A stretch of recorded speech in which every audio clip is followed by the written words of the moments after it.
Et je reprendrai une phrase de quelqu'un qui n'est plus là aujourd'hui, qui s'appelait Jean-Pierre Coff, qui disait des fraises, c'est pas à Noël qu'on en mange. Aujourd'hui, pareil, je vais être brutal, le dernier iPhone sort, quel qu'en soit le prix, il va être acheté. C'est l'administratif qui a pris le pouvoir complètement.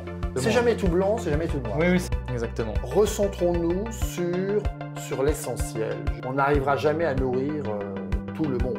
J'ai l'impression que les gens qui sont à Paris sont déconnectés complètement du terrain. Bienvenue dans Ferment Mind, le podcast qui pétrit la pensée et façonne les idées. Je suis Étienne Volk, boulanger passionné, et je vous invite à plonger avec moi dans l'univers de la boulangerie, où chaque épisode est une opportunité de faire fermenter nos esprits. Dans cette émission, je m'entoure d'invités passionnants qui partagent leur expérience et leur connaissance du métier.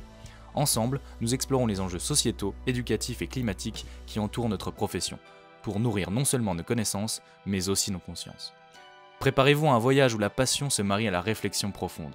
Ferment Mind, là où la chaleur du four rejoint la chaleur des idées. Vous êtes actuellement en train de regarder la deuxième partie de cet épisode de Ferment Mind. Alors, pour un souci d'ordre chronologique, je vous conseille fortement d'aller d'abord regarder la première partie pour mieux comprendre les aspects des sujets qui vont être abordés. Et donc, bienvenue dans les levées des mystères. Et pour commencer cette rubrique, je vais réattaquer avec un petit questionnaire que tu as bien aimé, un questionnaire bien ou mal. Alors, bien ou mal, l'impact de l'Europe et du libre-échange sur les agriculteurs français. Alors, c'est bien. L'Europe. Il faut savoir que on peut développer là. Non. On développe non, pas. on développe Bon, pas. On pourra développer dans quelques secondes. Tout à l'heure, parce que là quand même. Oui, c'est une question un peu piège. En plus, nous sommes aujourd'hui, on peut le dire, oui. le lundi d'après l'élection 10 juin. Il s'est D'autant passé plus qu'il s'est passé des hier, élections européennes auxquelles je suis allé voter. Et comment dire, il y a eu quand même un genre de tsunami un peu hier soir, là, qui a fait prendre une décision au président de la République. Bon, c'est lui seul qui peut prendre cette décision. Il a pris cette décision, donc on va retourner. Ouais, exactement. On en reparlera. Oui, exactement. Tout à fait. Donc, deuxième question, bien ou mal. Bien ou mal d'importer et d'exporter entre les pays européens? Alors, c'est bien. Ah, c'est bien, ok. Mais il faut développer. Voilà. Oui, je comprends. Bien ou mal, les habitudes de consommation globale des Français? Alors, je dirais que c'est mal. Volontairement, même s'il y a des moments c'est bien, parce que là, je ne peux pas m'empêcher de développer tout de suite par une petite phrase, c'est que les Français, ils sont formidables, hein, les Français. Ils ont des exigences et une volonté de bien consommer, mais lorsqu'ils arrivent dans le magasin, c'est exactement ce que j'ai écrit. Ils oublient ça et ils regardent le prix. Voilà. Prix, ouais, alors bon, les promotions. Mais peut-être aussi, et je reprendrai une phrase de quelqu'un qui n'est plus là aujourd'hui, qui s'appelait Jean-Pierre Coff, qui disait des fraises, c'est pas à Noël qu'on en mange. Ouais, mais malheureusement, le consommateur veut avoir tout le temps. C'est pas ça. Si on veut consommer du produit local, du produit fabriqué dans notre pays, consommons des cerises quand c'est la période des cerises et consommons des fraises quand c'est la période des fraises. Mais justement, tu me fais répondre sur cette autre question, bien ou mal, parce que normalement on n'est pas censé, mais c'est pas grave, tu as bien raison bien ou mal, les actions ou actes qu'il y a eu pendant les grèves agricoles. Alors je crois que c'est bien. Il a fallu passer par là. On en parlera plus tard. On en parlera plus tard. Très bien. Bien ou mal, l'impact qu'a eu les grèves sur la réputation des agriculteurs en France? Sur la réputation, bien. Bien. Sur les changements, pouf. Mal. J'ai l'impression que c'est un coup d'épée dans l'eau. Oui. Comme souvent si on veut faire des vrais changements, comme souvent les manifs, il y a eu des mesurettes, mais au niveau des grosses mesures, on est encore en attente. Et donc la dernière question, bien ou mal, la redistribution de l'argent touché par les ventes de produits issus de votre agriculture? La redistribution de l'argent touché par les ventes de tes produits agricoles. La redistribution, qu'est-ce que tu veux dire par là? L'argent que tu touches sur... en vendant tes produits, en vendant par exemple toi ton lait, si tu es producteur de lait. Oui. Voilà, par exemple. Donc toi, c'est l'argent que tu vas toucher. Est-ce que Ah, bien ou mal le bien ou prix? mal le prix, ouais. Alors, je vais dire mal, mais on développera. Il y a beaucoup de mais. Après, c'est le Mais principe c'est du important. doute. Bah, Ouais, bien tout à fait. sûr, tout à fait. Oui, exactement. C'est jamais tout blanc, c'est jamais tout noir. Oui, c'est le but, Tout à fait. exactement. C'est toujours Ouais. très compliqué de. Voilà. Ouais. Puis je choisis aussi ces questions pour ça. Bah, bien sûr. Donc, pour cette deuxième rubrique, moi, je te propose de passer. Donc, on va parler un petit peu justement des défis économiques qu'il y a en agriculture. On vient de parler, la fluctuation des prix des matières premières, la concurrence qu'on peut avoir qui est mondiale aujourd'hui, et plus seulement européenne. Quelle est ta pression que tu vas recevoir sur tes revenus en tant qu'agriculteur, même les consommateurs en général aujourd'hui? Qu'est-ce que tu peux nous dire, toi, au niveau de ce que tu vois, au niveau de l'économie aujourd'hui? Alors, on peut faire le lien avec ce qu'on disait il y a un instant sur les fraises à Noël. Tout à fait. Voilà.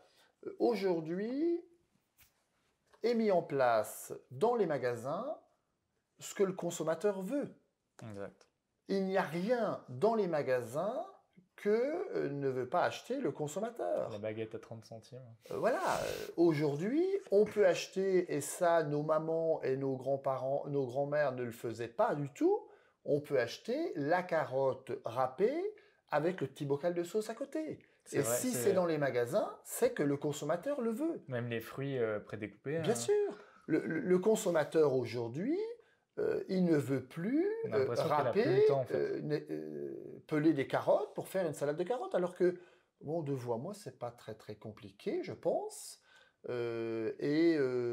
Mais c'est la société d'aujourd'hui. Oui, c'est une société un peu, on a la course au temps, la course, il faut Oui. qu'on se dépêche. On prend une pause midi, on a quasiment le temps de rien, on se dépêche pour manger. C'est Ouais. pour ça que nous, on a vu en boulangerie l'augmentation des pains vendus pas trop cuits, parce que les gens, en fait, ils prennent plus le temps de mâcher quasiment. Il faut que ça aille vite, quoi. Alors que moi, je préfère le pain Moi, bien cuit. bien cuit, Moi aussi. qui craque lorsqu'on le coupe. C'est là qu'on a toutes les flaveurs, Voilà. qu'on a tous les aromatiques du Tout pain. à fait. Très important.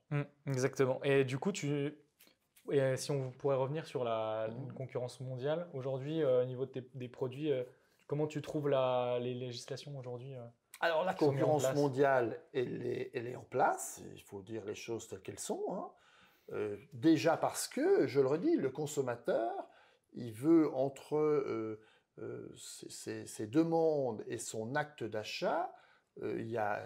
On dirait qu'il a conscience, mais il a peur de faire le choix de... c'est-à-dire que les choix sont différents.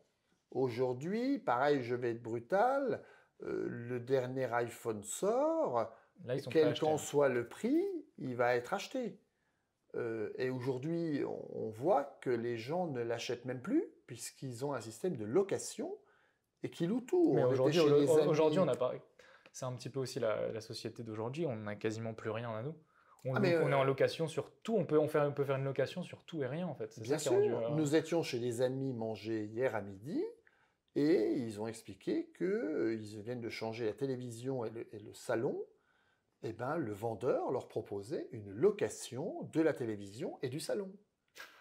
Et alors, il y a dans les petites lignes, le jour où on ne peut plus payer, ben, c'est pas grave, en soi, le vendeur vient rechercher le matériel. Voilà. Bon, c'est des choix de consommation d'aujourd'hui, ce ne sont pas les choix que nous avons nous au niveau familial, et je pense pas que ce sont les bons choix. Au pour final, avoir des gens tu te retrouves à dépenser exactement la même somme, sauf que c'est comme quand on choisit d'acheter un appartement plutôt que le louer. Au début, forcément, on ne veut pas acheter un appartement, mais à un moment donné, tu vas louer tout, tu te retrouves avec quoi quand ton argent part, elle n'est pas investie quoi, quelque part. Oui, mais alors après, moi, je ne jette pas la pierre, c'est aussi des choix de consommation que les gens font aujourd'hui. Aussi parce qu'il y en a qui commencent à avoir de moins en moins les moyens. Ils doivent changer de frigo, mais ils n'ont pas... parce qu'aujourd'hui, les gens qui vivent au SMIC, ils peuvent pas... il leur arrive leur frigo qui lâche, leur lave-vaisselle qui lâche, ils veulent changer de frigo. Leur dire, mais c'est pas grave, si vous ne pouvez pas mettre 500 € dans un frigo, on va vous le proposer en location. Quoi. Alors, peut-être qu'aussi, les gens veulent aussi, lorsqu'ils s'installent, il faut savoir, moi, ça m'est déjà arrivé de dire à des amis proches, n'oublie pas que ta grand-mère a vu l'arrivée de la machine à laver et du frigo. toutes Exactement. ces Aujourd'hui, de consommations plus en de plus. produits et Ouais. on imagine mal ne plus avoir de machine à laver ou de frigo. Ouais. Et Bah, c'est mais maintenant, normal. mais encore, ça c'est devenu des biens qui sont Oui, obligatoires. Les tout gens, à pour eux, fait. c'est Hein? inconcevable. Mais maintenant, il y a des choses comme, je crois que j'avais vu un reportage TF1 où les gens, même leur abonnement Spotify pour la musique, c'est devenu indispensable Ah pour oui, eux.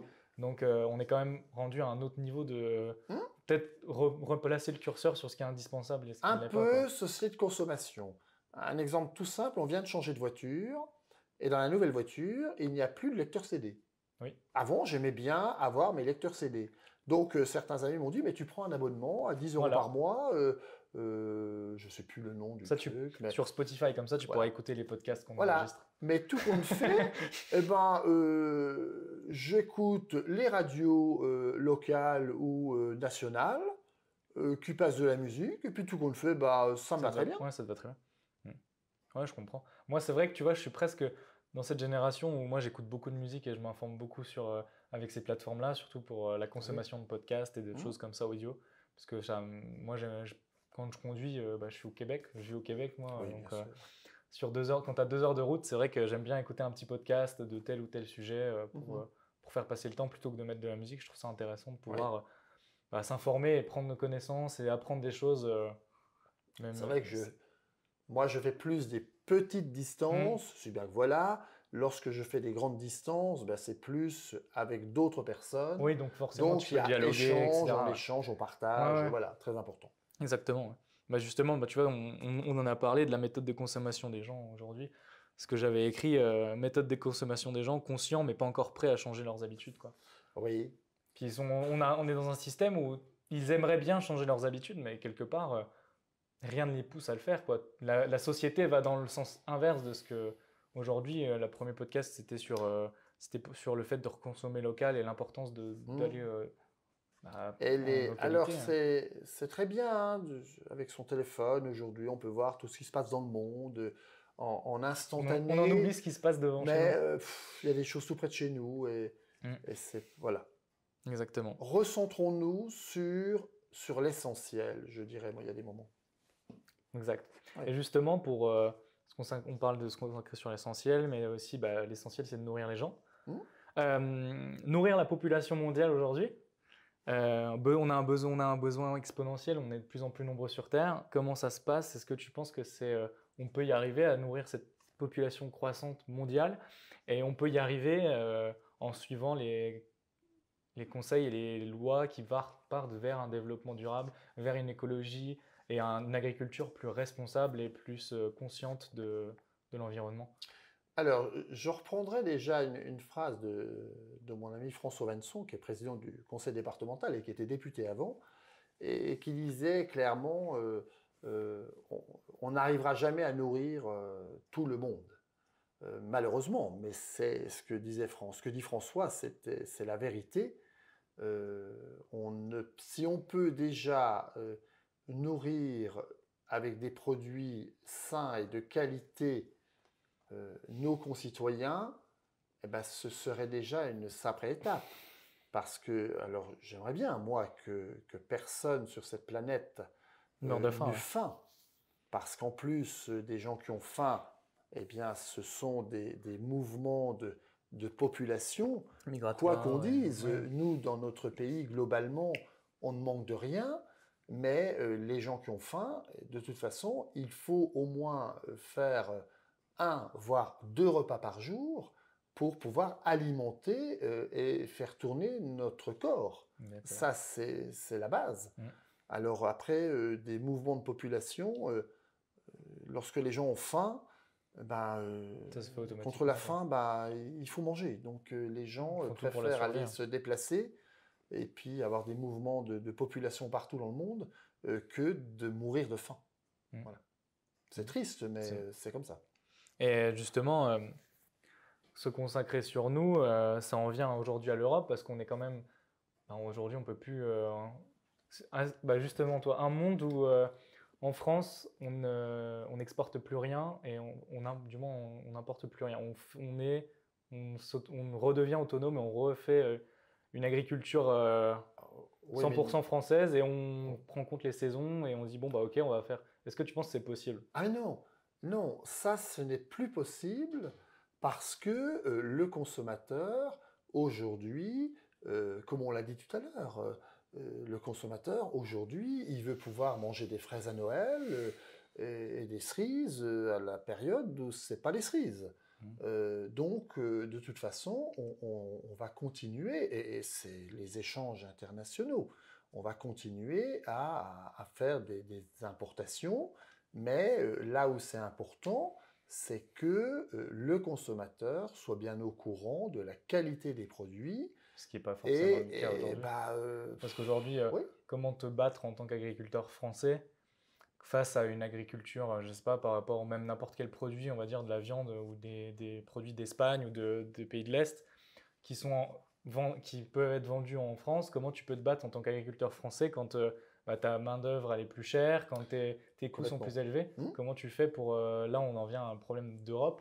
Comment ils vont faire Alors, il faut savoir que l'Europe a fait le choix, ça fait très longtemps, d'avoir ce qu'on appelle la seule grande politique qu'il y a aujourd'hui en Europe, c'est la politique agricole commune, qui, en gros, subventionne l'agriculture pour que le consommateur puisse manger à des tarifs raisonnables.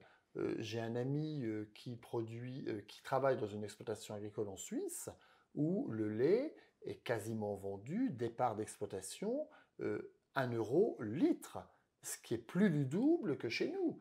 Mais d'un autre côté, il n'y a pas là-bas d'accompagnement de prime PAC en fin d'année, puisque la Suisse ne fait pas partie de l'Europe. Donc c'est des choix. Les habitants de Suisse doivent certainement acheter leurs produits d'alimentation beaucoup plus chers que nous. Voilà, ça a été un choix. Ce serait moins consommé sinon pour les gens, par exemple, pour que on puisse faire ça en France, avoir une agriculture, on vend des produits plus chers, on arrête un peu d'exporter les mêmes produits que nous on fabrique en France par d'autres pays. D'importer, pardon, excuse-moi. Tout à fait. D'importer. On vend notre lait plus cher pour que les agriculteurs vivent mieux, mais du coup, les gens consomment un petit peu moins.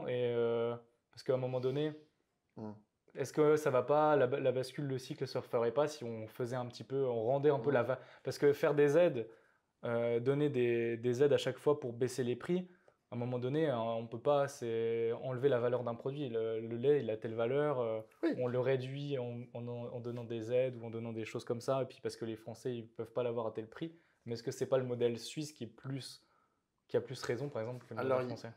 Je dirais dans un premier temps qu'il n'y a pas de modèle. Non, pas le modèle, mais la façon de penser. Mais il faut quand même savoir qu'il y a des avancées sur tout ce qui est gaspillé. Il faut savoir qu'il y a une époque, 30% de l'alimentation était gaspillé. Alors ça démarre chez nous, dans l'exploitation agricole. Lorsqu'un lait est contaminé pour une raison ou pour une autre, il est jeté, il est retraité, mais il ne sert pas à fabriquer des produits d'alimentation. Et ensuite, après, les produits qui arrivent en date de péremption, il faut savoir qu'à une époque, ils étaient mis dans des bennes, broyés, pas consommés. Aujourd'hui, on voit des reportages régulièrement sur des produits qui arrivent en date s'approchant des dates de limite de consommation, où il n'y a franchement aucun souci, et qui sont vendus moins cher. Et ça, je trouve que c'est très très bien. Et tu penses que on est sur potentiellement la bonne voie, mais tu penses qu'il y a encore peut-être des efforts à faire là-dessus, parce qu'on a quand même un niveau de gaspillage qui... Il y a toujours... Tout le monde a des efforts à faire pour qu'on puisse transmettre aux générations d'après des sols sains, de la consommation saine. Voilà, c'est ça. On a tous notre pierre à apporter à l'édifice, si on peut appeler ça comme ça. Exactement. Et pour en revenir, tu parlais des sols sains. Je rebasculais sur un petit peu le développement durable et tout. Toi, tu penses que l'état de nos sols aujourd'hui, comment il est en France, tu trouves pas qu'il est... Il faut savoir que... il faut faire un peu d'histoire. La dernière guerre mondiale s'est arrêtée en 1945, mais en réalité, ça ne s'est pas arrêté en 1945. Non, bien sûr que non. Parce que jusqu'en 1955, au moins, nous avons eu des problèmes d'alimentation. Alors, J'en conviens peut-être un peu moins à la campagne qu'en ville, parce qu'à la campagne, je suppose que les gens se débrouillaient de planter des pommes de terre, il y avait des poules, on tuait une poule, machin. Donc je suppose, voilà, comme ça. Mhm. Mais il y a eu des problèmes d'alimentation, et après, on a demandé, et la recherche a fait, et les engrais ont fait et les produits phytosanitaires ont fait qu'on a produit plus parce qu'il fallait nourrir cette population. Alors aujourd'hui, on prend conscience qu'il faut peut-être faire un peu machine arrière pour utiliser moins de produits, utiliser peut-être moins d'engrais, mais oui. on va produire un peu moins à l'hectare. Voilà, mais on va transmettre quelque chose de peut-être de plus sain, de plus propre. Vaut mieux manger. Voilà. Est-ce qu'il ne faudrait pas mieux manger moins de calories, mais de meilleure qualité et des calories nutritives que des calories vides comme on peut avoir aujourd'hui?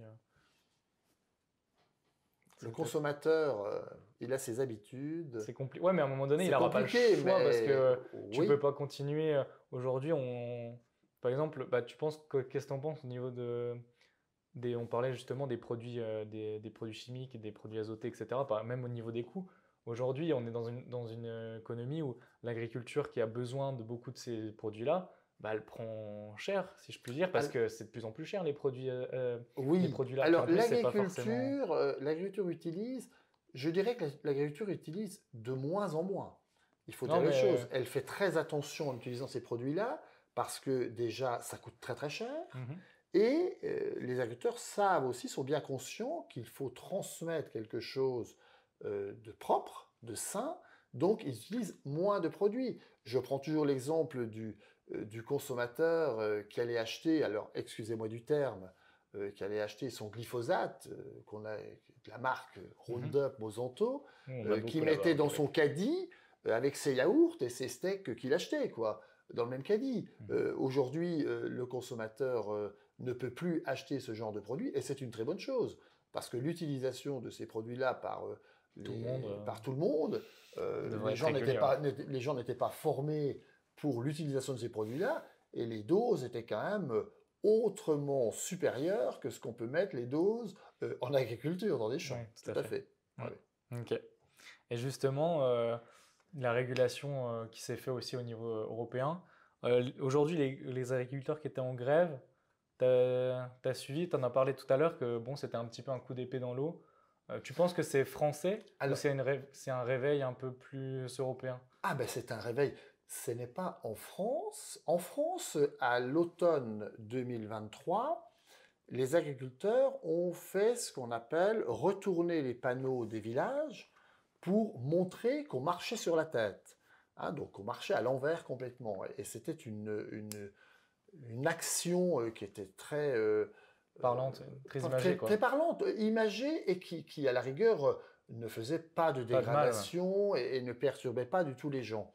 Mais ça n'a pas suffi. Alors, dans d'autres pays, et principalement en Allemagne, c'est vrai, Oui. où les agriculteurs ont très fortement manifesté sur ces histoires de normes qui n'en sortent plus, peut-être qu'il faudrait, et là, quand le président de la République dissout l'Assemblée, il faudrait peut-être aussi que nos parlementaires et les gens qui sont à Paris reviennent un peu sur le terrain pour voir exactement ce que c'est que la vraie vie et comment on produit des choses simples. Une déconnexion fait. de Ouais. nos J'ai l'impression que les gens représentants, qui sont à Paris sont déconnectés complètement du terrain. C'est pas le problème aussi d'avoir voulu trop, parce que d'avoir voulu trop tout centraliser à un seul et même endroit, déconnecter les gens de la réalité, enlever le pouvoir en plus des petites localités, parce que bon, c'est plus facile enfin, tout centraliser à Paris, c'est bien, ou dans des grandes villes, c'est bien, mais aujourd'hui, le maire, il a plus beaucoup de pouvoir sur sa localité, alors que ils savent mieux,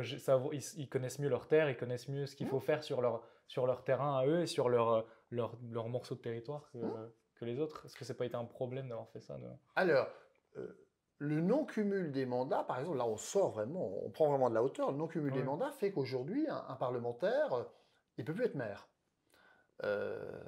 Moi, j'ai un ami qui est parlementaire et qui est aussi président d'une grosse coopérative dans les Vosges, et il dit, ça me permet de rester sur le terrain, et moi je dis, super, il faut absolument que les gens qui décident des choses à Paris puissent être aussi sur le terrain. Alors, pas seulement venir visiter, parce que ça m'amuse toujours lorsque des ministres arrivent. Ils viennent comme pour la campagne. On fait vite le ménage. Alors, le préfet est en panique totale. Où est-ce qu'on va l'amener? Comment on va organiser ça? Donc, on leur montre quelque chose qui est montrable à la rigueur. Mais on ne leur montre pas toujours exactement ce que c'est, quoi. Bah ouais, et puis, du coup, ouais, est-ce que tu penses qu'on pourrait retourner à quelque chose de moins centralisé comme ça et de plus terre à terre? Tu penses que c'est possible avec le temps ou c'est rendu compliqué? Si, moi je dis c'est possible. C'est possible. Il faut déjà que les élus reprennent le pouvoir. Il y a certains endroits où les élus n'ont plus le pouvoir. C'est l'administratif qui a pris le pouvoir complètement. Alors parce que l'élu n'était pas à sa place. Et il faut bien que les choses se fassent. Donc l'administratif fait les choses. Et puis les élus doivent être de terrain. Pour moi, j'ai été élu et je suis aujourd'hui à la présidence de cette association d'expertise comptable Serre-France Vosges. Je suis sur le terrain, partout sur le département, à rencontrer les gens, être à l'écoute des gens. Et il n'y a que comme ça, moi je ne sais pas, d'ailleurs les gens qui me connaissent savent très bien, je ne sais pas faire autrement. Et justement, là tu vois, tu parles dans tes engagements associatifs, les implications politiques, etc. Moi je te propose écoute, de passer tout de suite du coup, dans cette troisième rubrique où on va pouvoir un peu plus parler de tout ça. Donc je vous propose de passer à la rubrique numéro 3, l'esprit de partage. Et voilà, on est déjà à la fin de cette partie 2 de cet épisode de Ferment Mind. J'espère sincèrement qu'il vous aura plu. Et bien je vous dis à très bientôt pour la troisième partie. Et voilà, c'est déjà la fin de cet épisode de Ferment Mind. Je tiens à remercier chaleureusement notre invité d'avoir partagé son expertise et son expérience avec nous aujourd'hui. Un grand merci également à vous, chers auditeurs, pour votre écoute attentive. Si cet épisode vous a plu, n'hésitez pas à le partager avec vos amis, votre famille et vos collègues. Votre avis compte énormément pour nous, alors prenez un moment pour nous laisser un commentaire ou une note sur vos plateformes préférées, comme Spotify, Apple Podcasts, Deezer ou YouTube. Un j'aime ou 5 étoiles, bien évidemment. N'oubliez pas, vos retours sont précieux. Partagez vos avis, vos réflexions et vos idées en commentaire. J'ai hâte de connaître votre point de vue sur les sujets que nous avons abordés au cours de cette émission. Restez connectés car de nombreux autres épisodes passionnants sont à venir, avec toujours plus d'invités inspirants et de sujets captivants. Merci encore pour votre fidélité à Ferment Mind, le podcast qui pétrit les idées et nourrit les esprits. À très bientôt.